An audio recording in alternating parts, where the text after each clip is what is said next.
Planning Commission meeting for Tuesday, April. Says that's not right. April? That's not right. It's Tuesday, April 12th, May 12th. May 12th. The screen has the 28th. Yeah. Oh, well, that wasn't the right one. I don't know. From the last You were one. just reading that, so. That's okay. For Tuesday, May 12th. And we have all of the Planning Commission here, which is wonderful to see everybody. And I'd like to, as a personal note, wish all of our mothers a happy Mother's Day. I know we're a couple of days past, but still, Mother's Month. we yeah, I you like get the whole month. You deserve it. First item on our agenda today is public comment. We don't have any public here, so we'll move on to item C, which is presentation and reports. Mr. Cooper. Thank you. Welcome, everyone. Good to see you all. A couple of housekeeping items just to keep you up to date and explain item number 1 under action items. And then I'll turn the time back over to you, Chair, to talk about some of the things you learned in our Development Review Committee, if that's okay. So as you recall, on the 28th, you all set a public hearing to deal with a text amendment regarding the new classification for businesses. You set that for today. There's a required noticing period for that. In addition to what you did, there's a 10-day notice. There's a glitch in that system and it didn't get noticed properly. So that's why we're not having that public hearing today. We'd ask that under item E1 that you reschedule that for the next meeting is probably the soonest and most appropriate. So any questions about that? Nope. Little shift in how we thought we would be doing it today. And before I turn it over to you, Chair, let me explain. If you recall, you all recommended approval of the new plan development ordinance to the council. They passed that. And in that, there are changes required to be made to the design review committee, which you all recommended approval for that as well. And so those changes have been made. The design review committee, which originally just met to look at elevations and architecture and colors for new proposals, is now the first step in the development review process. We also added, in addition to the Planning Commission and the mayor, we added a city council seat in that committee. So now any development application that comes in goes through the development review committee, and that committee has the ability to provide input early on in the development process so that these applicants can get input from the Planning Commission and the City Council up front instead of just staff. Hopefully, the goal there is to prevent misalignment when we bring these applications to the Planning Commission and to this council, and there's a lot more consensus there. It's not going to be perfect. It all is reliant on the feedback that you all get from those representatives in that committee, which is your chair here, in terms of what he saw and what he would like to communicate to you. So periodically when we have these meetings, and we've had 2 since then, we've had one on the townhome project behind Krispy Kreme, and we've had another related to Krispy Kreme building. There's a proposal to turn that into a Dave's Hot Chicken. And so we've looked at both of those concept ideas. It hasn't turned into a formal submittal. You haven't seen it as a site plan or anything like that just yet. This is all conceptual. There's no formal approvals. There's no anything other than collaboration with our applicant partners. So with that, Chair, I'd turn it over to you to share with the commission what you learned. I'll pull up the drawing so everyone can see what you're talking about. Let's start with the townhomes maybe. Okay. And again, this is meant for you to communicate together in a discussion format and provide the chair, who is your representative on that committee, any thoughts or feedback that you might want him to bring back to the applicant. Who's the city council member? Michael Richter. Okay, so there you can see the general layout of what this would look like. This is the hillside there behind, yeah, all those businesses, Krispy Kreme and the other businesses. If you look at the small little one in the upper left-hand corner, that is on that property that's across the street. So it's just right next to those buildings that are across the street. Could you go to the next one, the next slide? That's the only slide that I provided. Oh, okay. So, sorry, on the hillside, they are planning amenities. I'd kind of like to show them the landscaping. Can we do that? I don't know. It's in your invite, Michelle, that calendar invite for last week, if you want to look at it there. But I guess there currently is kind of a trail that runs through that area. And I think from what my understanding is their plan is to continue that trail, but make it more formalized. So it will have, it won't be paved, and they're not using rock. I can't remember exactly what it was that they were talking about using on that trail, but it will have a coating on top of it of some kind that I'm sorry, go ahead, Laura. So where is the trail going to be in conjunction with the townhomes? It's Behind it? yeah, it's on that hillside that's up behind where the townhomes on would the be. hillside. Yes, I know what trail. yeah. Sorry, it was. And my understanding is that it starts up by the sidewalk at 300, and then it comes all the way down through. And along the trail, it will have some amenities that will be. They're trying to work it to where children's. It won't be traditional children's playground equipment, but it will be more things that fit into more of a natural setting like that. So they're going to have some things like that up there, which I thought was kind of cool. Yeah. Also, I know Alan has mentioned, and I think Cody might have too, about all the springs that are in that hillside along there. They are aware of all of that. They have plans to. They have 3 different areas that they're going to be doing water.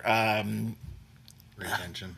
Yes. Exactly. Land drains. So yes. So one is about halfway down the hillside, one is towards the bottom, and then they're doing land drains around each one of the buildings as well. What about the south hillside that goes up towards Cherry Drive? If we go back to the site plan,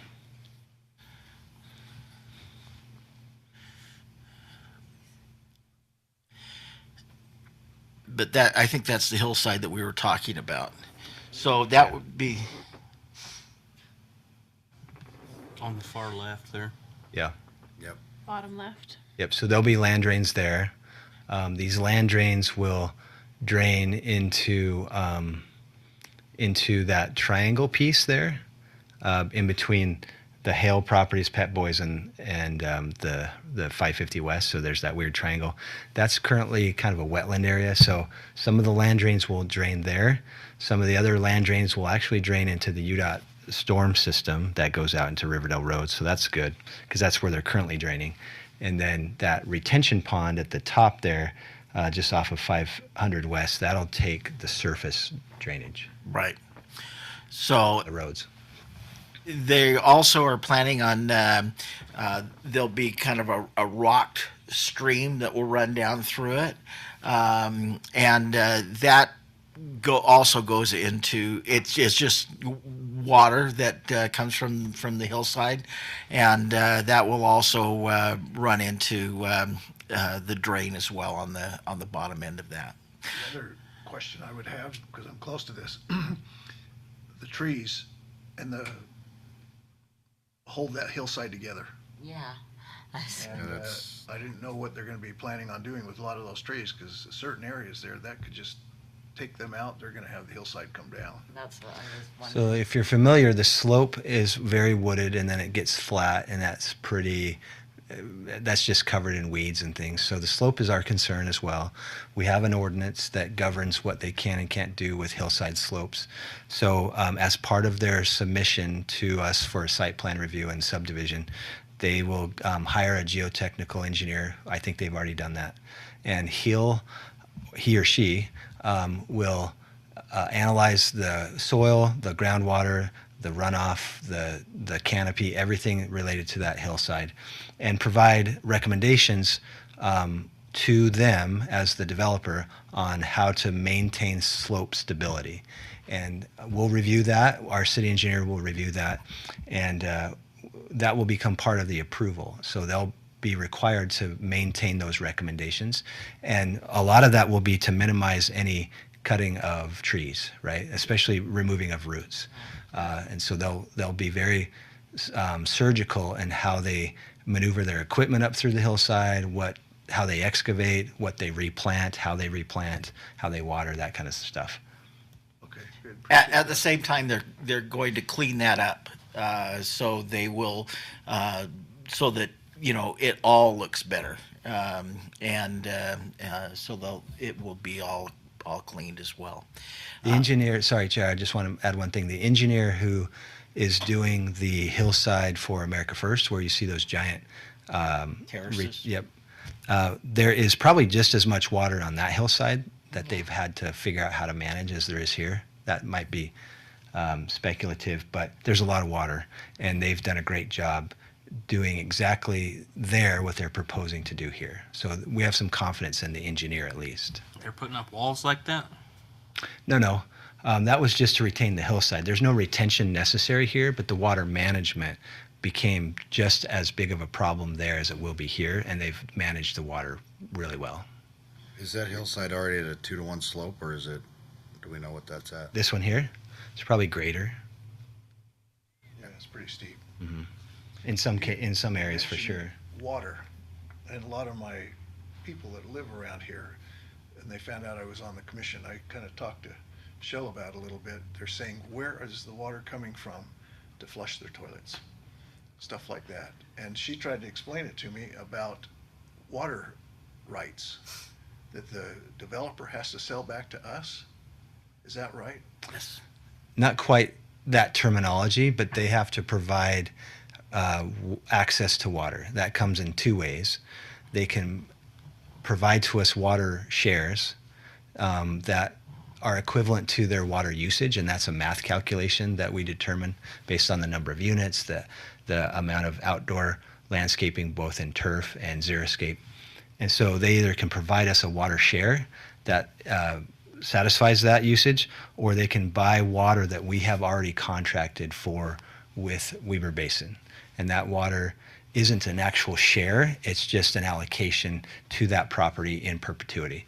And that is done in acre feet. We pay $22,400 per acre foot for the water through Weber Basin. That would just be a pass through directly to them, and that would allocate water to the project. I just need to be able to explain it to them, because they're saying, well, are they taking water away from us? It doesn't sound like it is coming from another source. They are buying water that's allocated to their specific use. Okay. Whether it's provided through water shares or bought through existing water rights. It's a good question, though, especially with everything we're going through right now. Yeah, that's why I'm hearing it. Any other comments or questions about the project? They feel good about their amount of parking, and those adjacent business owners feel good about it? The parking exceeds the requirement. There is some interesting parking proposals. So you'll see on 550 West, they're proposing to add 19 parking stalls that are half on their property, half on the city right-of-way. And then about 15 stalls on that east side of 550 West. All of those are meant to contribute to the parking count, but they're in excess of the requirement. So I know it's hard. Requirement's not very high, though. It actually, it is. So It is, yeah. each home is required to park two, right? So each unit has two, and then it's required to have 1/2 per unit. That just looks like there's gonna be some really convenient parking over in the businesses for that area. And one thing we'll probably ask them to do is have some discussion with the businesses. I don't know if they've done that to date, but that'll be something that will be probably something we ask them to do in the review process to get that feedback. All of that stuff is private. You know, there's a public easement, I think, that runs across the backside that dead ends, unfortunately, into one business right now. But that's a public access to get you to 300. So there'll be rights that the residents will have there, and obviously 500 and 550 are public roads. So parking inside the actual parking lots will need to be addressed. If you look at the parking count on the right side, the total parking required is 2.25 per unit, and they have 100, so that's 183 required. They have 252. That's including the 15, 19, so 35 units stalls over on 550. I still think my main concern is going to be the traffic and the issues it's going to cause. That's why I said no. I voted against this. I think we're going to see more of an issue than I think we're really ready for. The submission will include a parking study, so they'll give us a study to show trips, peak hours, turning movements, that kind of thing. So that will be information that you'll see formally. And this is a by right development, meaning that they're not asking for a rezone. They've already done that, right? So that was approved. They're asking for a subdivision and a site plan, and generally speaking, if those things meet the city ordinances, then it's a by right development. All of these will be for sale. And we were talking too about kind of limiting, trying to limit the buy and then rent, type situations as much as possible. And there are some things that can be done with the CCNRs and things like that that can do that, and that can help with that. But so that was something that has been discussed. So I don't think we can totally eliminate it, but it can be restricted, I guess would be the best way to Will put there that. be homeowner associations type things here? There will be an HOA. HOA, and they can, those people that are elected to that can have a lot of control on what you just were talking about. Exactly. Yeah. The developers committed that the first round of sale, meaning whatever they control, right? That first owner is going to be owner occupied. Owner occupied. Beyond that, they have no control, Yeah, so other than what they put in the HOA, and that's very hard to manage. it is, yeah. How long do they require the owner occupied? They won't have any requirement. We don't have a requirement. Okay. So it's just that initial commitment of we'll sell every unit to an owner occupant, not a bulk buyer, not an LLC or an institutional buyer. We'll sell it to individual owner occupants, but then after Move that, in, after that. is what you're saying. They have to move in. Medically. Yep. And then they would have to sell it to someone else that would, in order, I think, from what you just said, would they have to sell it to somebody else for it to be a rental then? Right. Once the developer makes that initial sale, there wouldn't be any occupancy requirements in terms of length of time that we would impose. I doubt they would impose any. So that new owner could then turn around and sell it to whomever they would like, or rent it or whatever. Right. Okay. So right now we're very preliminary as far as this is concerned. It still has to go before like the fire department, and it has to be looked at by engineers. They have to get a lot more information to them and things like that. So this is all just preliminary. So just want to keep you informed going so that you're aware of what's happening. So just a quick question. I've heard concerns, which are all valid. Is there any specific feedback that you want to give to address those concerns. So, for instance, you mentioned parking. I said that they're providing a traffic study. That's a reasonable request. Is there anything else like that that you would think to recommend at this point? And traffic, you mentioned. Well, yeah, I think the traffic study's huge because of the fact if you go in there Saturday afternoon, Friday afternoons, Wednesday afternoons, that's busy through there, and then you're going to put parking across. That's just waiting for an accident. Those 19 stalls. That's a horrible idea. Well, I think that the bigger issue with traffic is all of That those going owners are out. going to have to go out to Riverdale Road. If they Yeah. want to go up the terrace, I mean, that's already really hard Yeah. getting up to 300. But we don't have that right away all the way through, Right. which Yeah. would be a great they're gonna- help to that traffic That's issue. yeah, it's just going to be. Because right now they'll go to the light by Ruby River probably. I remember talking to the gentleman that was here doing this, and he just was. I don't know what he had no idea. When I was like, "Well, all that traffic comes out to 500. What are you going to do?" Well, there's two, there's the 2 points, and then if you can snake your way out the other Right. side. But So- then you're going to get people on 500 trying to go left. But there's a light Which- there. Yeah, there's a that's where light we to the want them left. Yeah, to I go. think- At 550, there's a light. 500, there is not. Oh, no, if they go up. Yeah. Most people are going to take the path of least resistance. Yeah, Agreed. So they'll go to the light. yeah. But again, those are valid concerns. Is there anything that you want them to particularly look at in the traffic study? If these are general things that they would look at anyway, like turning movements. Yeah, I mean they're Peak going to travel. look at that. So, I mean they're going to look at turning movements, the traffic, like the busy times when it's going to what it's Is going it to. normal for the city to give up our own space for parking? That was a big conversation in the meeting. We weren't super jazzed about the 19 stalls. Is that setting a precedent for other developers?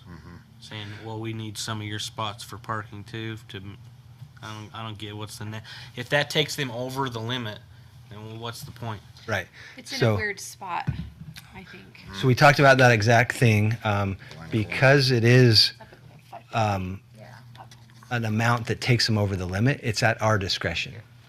So we talked about maybe Oh, across. ixnaying those 4 on the curve and keeping the 11 that are parallel there. We saw some value in that, but the 4 around that curve, we're like, you don't need it to meet your parking count.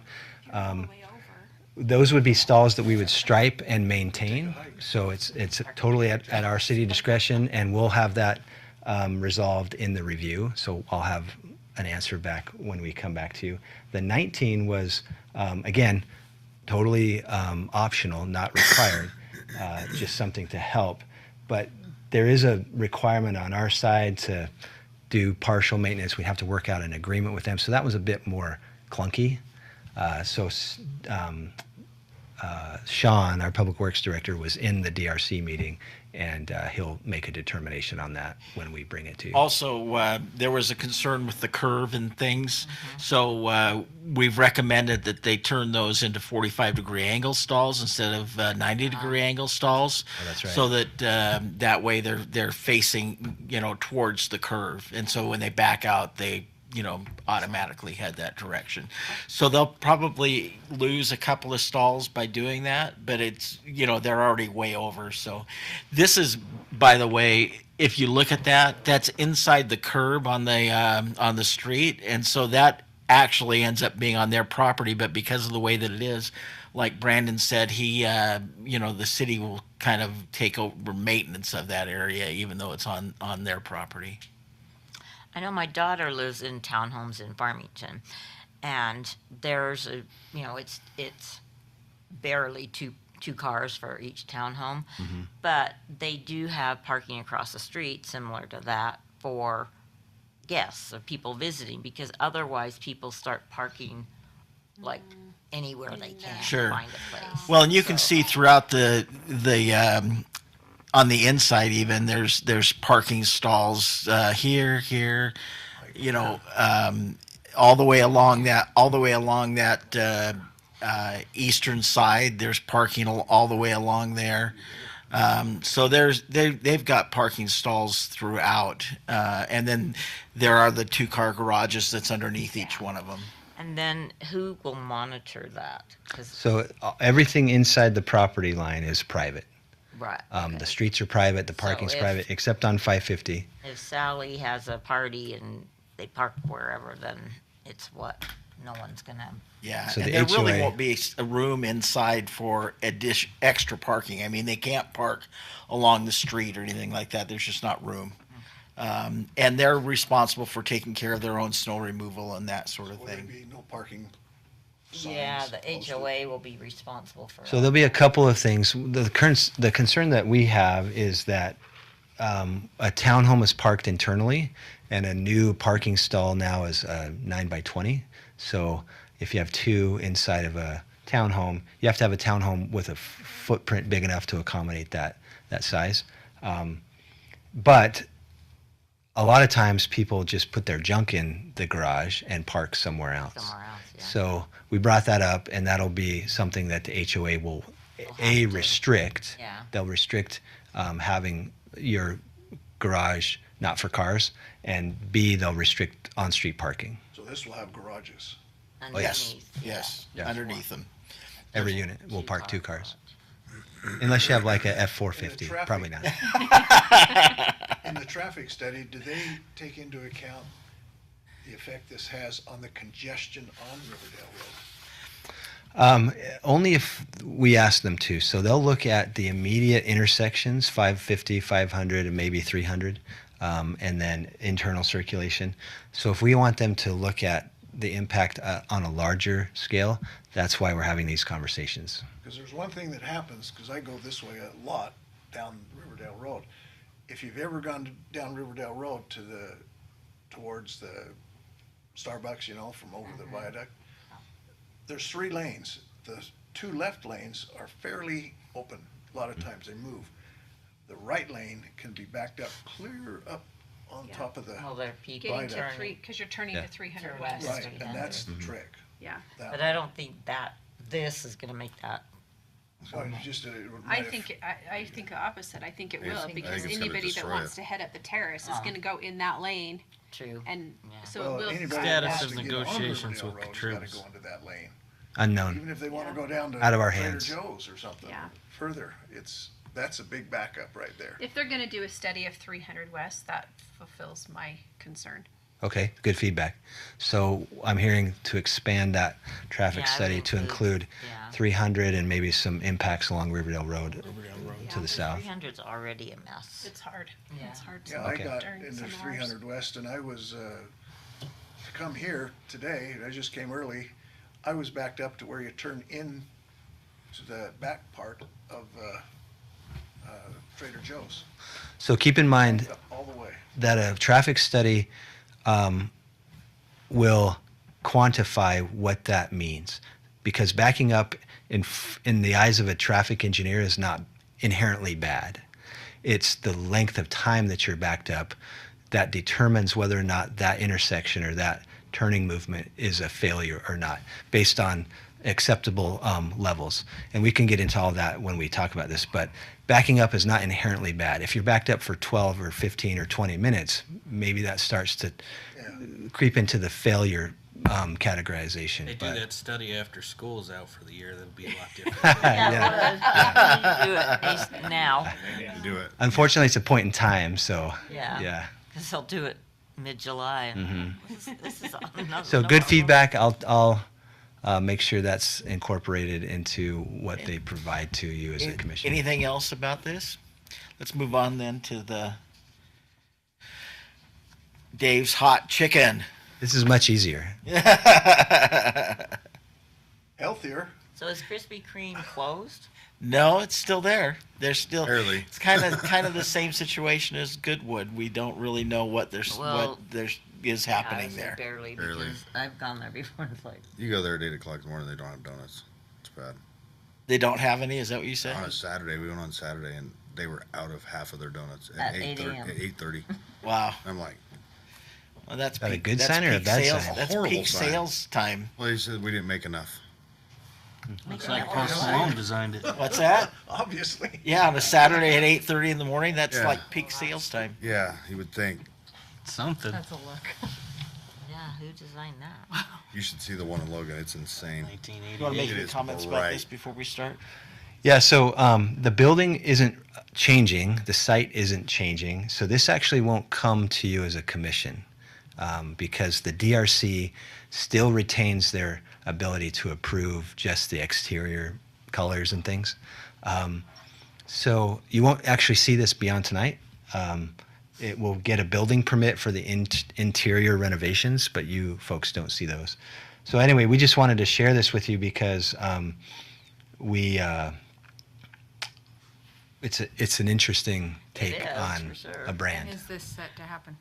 I don't know. They didn't really give us a time frame. Looks great. So is hot chicken like spicy? Oh yeah. Yeah, Oh yeah. Right next to Raising Cane's. yeah. That's crazy. Yeah. Yeah. Basically on the same property as Raising Cane's. Yeah. So I have a funny running joke with the mayor. In an attempt to create a greater identity for Riverdale, I always kid with him that Riverdale is the home of Northrop Grumman. A lot of people don't know that. The Roy Innovation Center is in Riverdale. So it's really the Riverdale Innovation Center. We're the home of America First. That's huge. And we're also the Chicken capital. chicken capital of the world. It's like Yeah. another chicken. Count on your fingers how many. So we need a chickens banner we have that just- says all those things. Can we get that Better as we're than the car dealership, We go there. you know, Yeah. image. So. Yeah, we're shifting, right? Surprised Going they're up. still open. Shifting from car dealership to chicken capital. Where's that? So this is kind of what they look like. If you Google it, you can see what some of their other buildings look like. Their existing buildings They look like this. compared to their existing buildings. This is very mild. Oh yeah. Yeah, Michelle, can you yeah. get the They're one from Logan? they're basically they basically cover their buildings with It is in. almost like graffiti. And they actually have artists that come out and do the painting. It sounds like they do hand painting of all this, doesn't it? It would be a mural type painting, not a wrap. right. And there was a request by the mayor to have a local, well, they said local artists do it. There were- And kind of a local theme as well. So the request was before the That's our DRC theme. actually gave a conditional approval that It is like- subject to the final artwork. Great. Yeah, you come down Main Street in Logan, So and how that's the many first are thing. there? There's one in Logan. I don't know in Utah, Jason. Yes, sir. Other than the one in Logan, are you aware of any others in Utah? There's one in Lehigh, I believe. You can see it right off the freeway. Utah. So there's at least a couple others. Yeah, then there's a bunch of them. in Utah. Yeah. No, I'm talking about just in Utah. I think they're out of Texas, aren't they? I can't remember where they're at, Anyway. but yeah, it's So this is just kind of for your information. Again, we really don't know a lot about what's going on at this location as far as the existing business is concerned. So,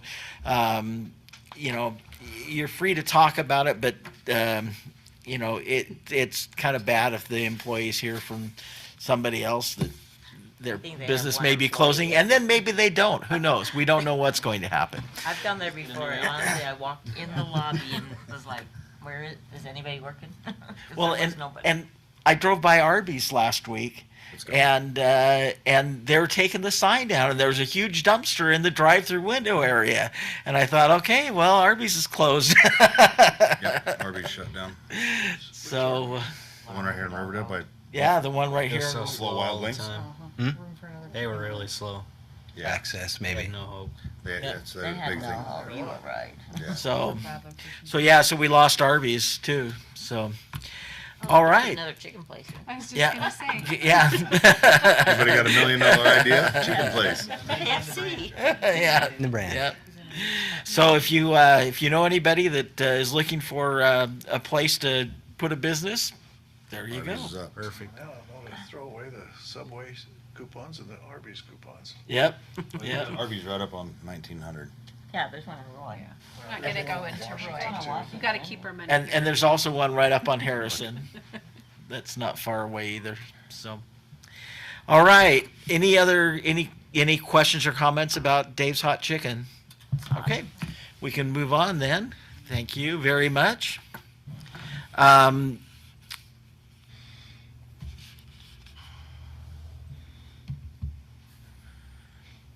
the next item on the agenda will be the public hearing, which we are as. I'm sorry, Chair. I don't believe we did the consent items. Oh, you're right. Sorry. Thank you. The agenda didn't come up, so. Lightning fingers trying to get it done. Consent items, any additions or changes to the minutes? Then a motion is in order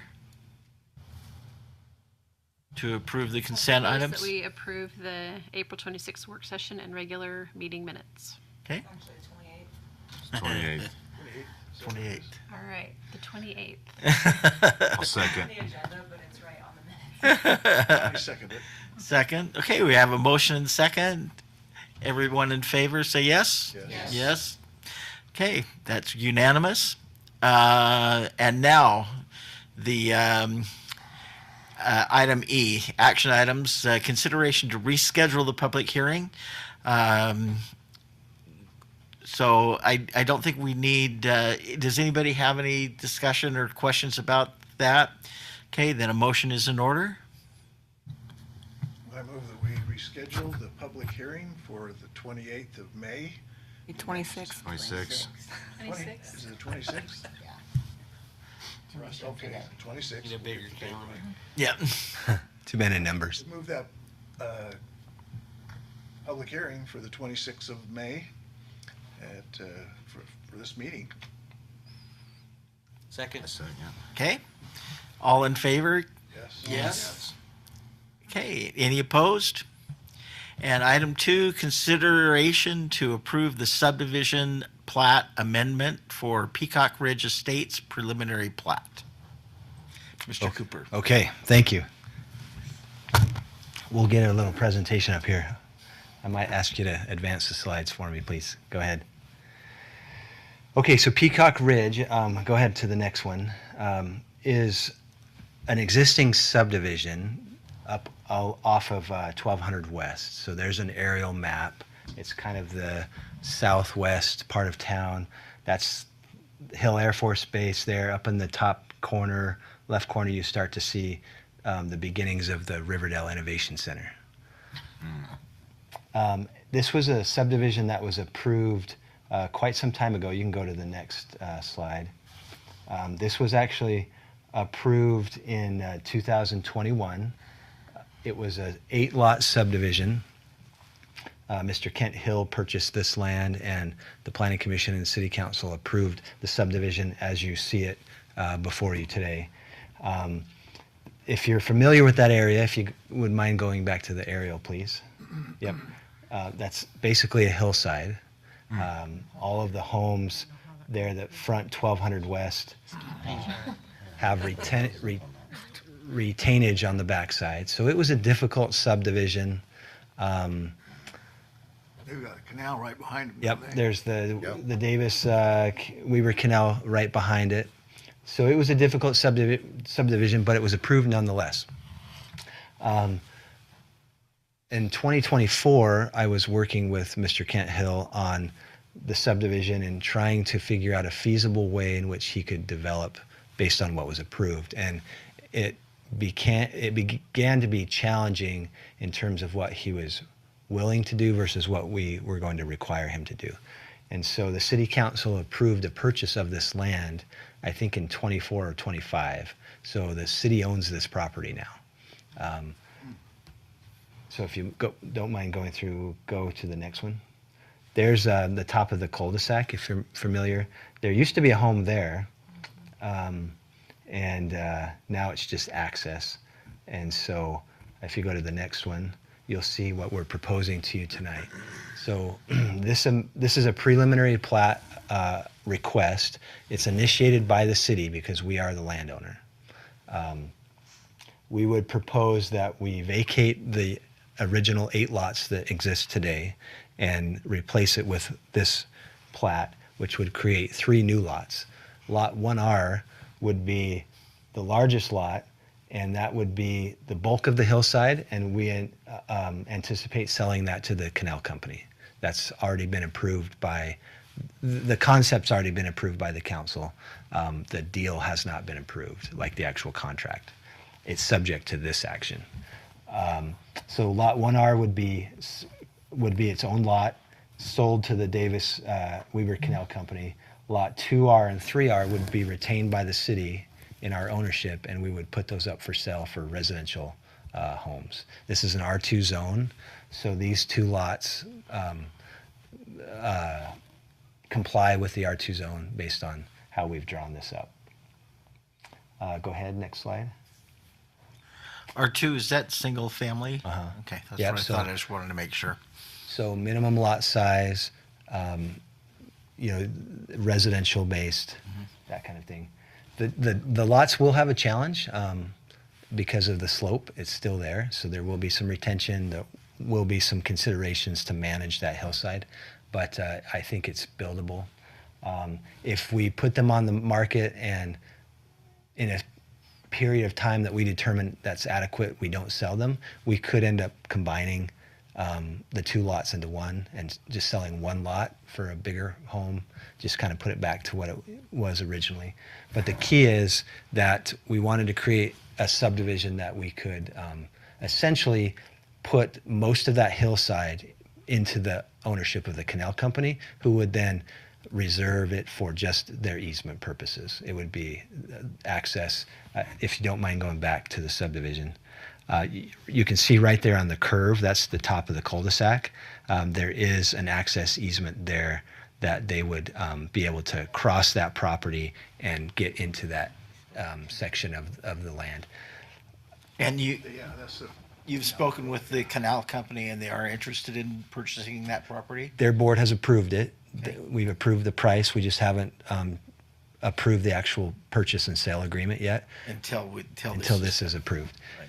The commission is the final action. It doesn't go to the plan and to the city council because this is technically a single family dwelling subdivision, and so our ordinance and the state law just makes you the land use authority.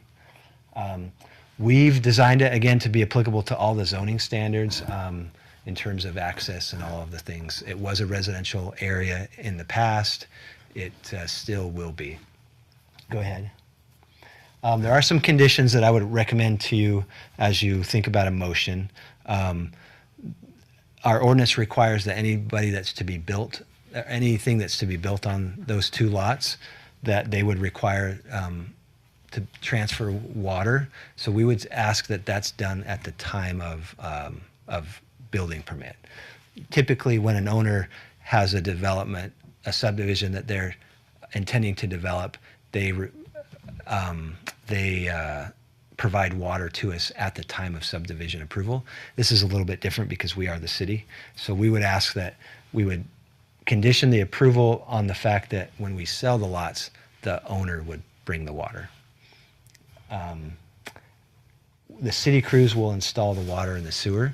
So again, subdivisions typically have requirements for the developer to bond and to do the stuff for the public improvements. That's all us. So it's kind of a moot point. We control all of that. There's no risk that we're going to default to ourselves, that kind of thing. And then there are a few things that we'll need to work out still on the utilities and stuff. And that's all final plat things. What you're looking at is a preliminary plat, mostly as a zoning check. Does it comply with the R2 zone? Is it appropriate? Those kind of things. We will work out with ourselves what all the final plat requirements are to be. So that's the high level update. It's a little bit of a unique situation, but I think that I know that the city feels like it's a better situation to have two homes there and an easement for the canal than the 8 homes that were previously approved. It's taken a while and a lot of money to get to this point, but I think it ultimately is a good protection of that hillside. Okay, thank you. Any questions or discussions from the council? Will we get our money back? Not entirely. We'll get, it depends on what we sell the lots for. The canal company, their purchase price is a little under $200,000. We paid, I think it was close to $6 550, something like that. So we'll sell it to the canal company for a little under 2, and then if we can sell each lot, you know, for at market or just slightly below, I think we'll be okay. What's the going rate for a lot? For those size lots, probably over 100. They're big. But again, if I was buying it, you know, it'd be like, well, there's a hillside. Sell them on the market or auction or We just list them. just Yeah. list them? But they felt like it was more beneficial to put it in 2 lots versus just selling it as one like it was originally.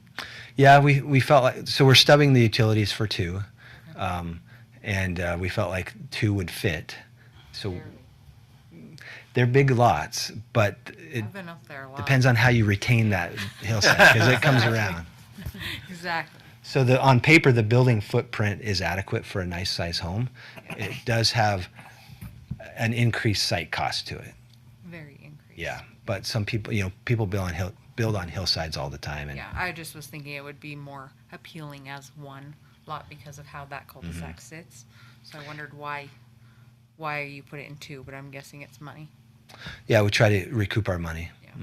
What's happening with all the accessory buildings in the part we're selling to the canal company? Looks like there's a half dozen sheds or garages or whatever up in the Are you looking trees. at an old aerial? Ish, probably. Yeah, they've all been demolished. They're all gone. That was a requirement of the seller when we bought it. He tore everything down.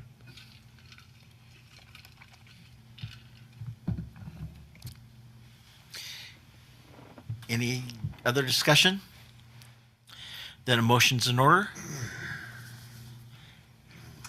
I move to approve the subdivision plat amendment for Peacock Ridge Estates preliminary plat with the following conditions: that they complete the water transfer at the time of sale for lot 2 and 3, that the city installs the water and sewer, and that they comply with all city standards and regulations regarding final plat approval.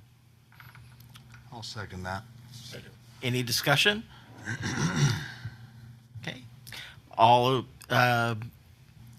that I got you. I want to say approve. I want to say oppose. All that approve, please say yes. We need a roll call. Yes. You gotta roll call it. Oh, roll call it. Okay.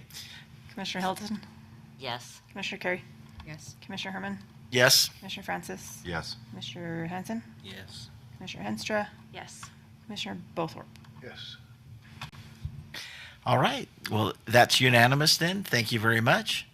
Next item on the agenda is comments from Planning Commission and city staff. Anybody have any general comments they'd like to make?